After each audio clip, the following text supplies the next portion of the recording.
love you, Craig. You know that. I was a dean in California from 99 to 03. And it made me think about a student.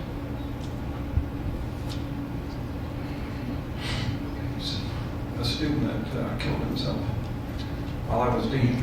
And I know we had a lot of people that wondered what could be done. And honestly, my background in emergency medicine is that I kind of come to the conclusion that when people get in a deep, dark place, there's nothing you can do to help them, but at the same time, I wondered if there is. And it's probably more on the prevention side, you know what I mean, of changing the culture, if we can do it. I mean, there are so many pressures that students have, and pressures to pass boards, and pressures on loans, but, you know, it's when you said that, just thought back to him, and, you know, you feel pretty helpless when that happens. Thank you. Let's hear it from him for getting up here.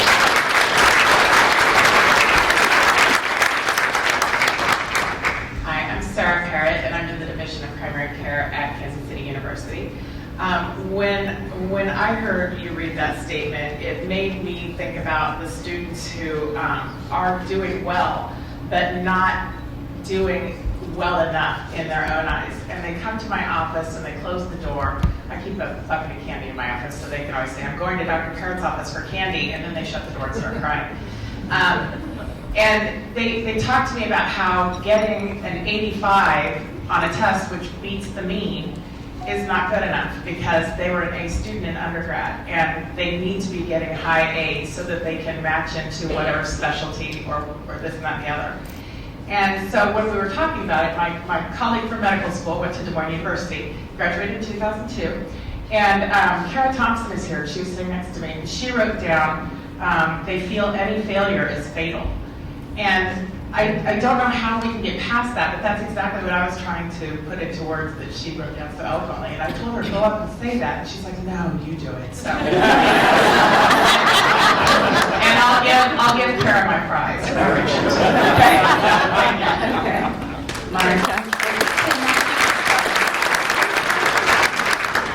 We had similar because Tim and I were talking, and he said, I wonder why they feel trapped. What does that mean? And I said, I'll tell you exactly what it means to a lot of students that I interact with as well. And I'm Sharon Obadia from ATSC in Soma in Mesa, Arizona.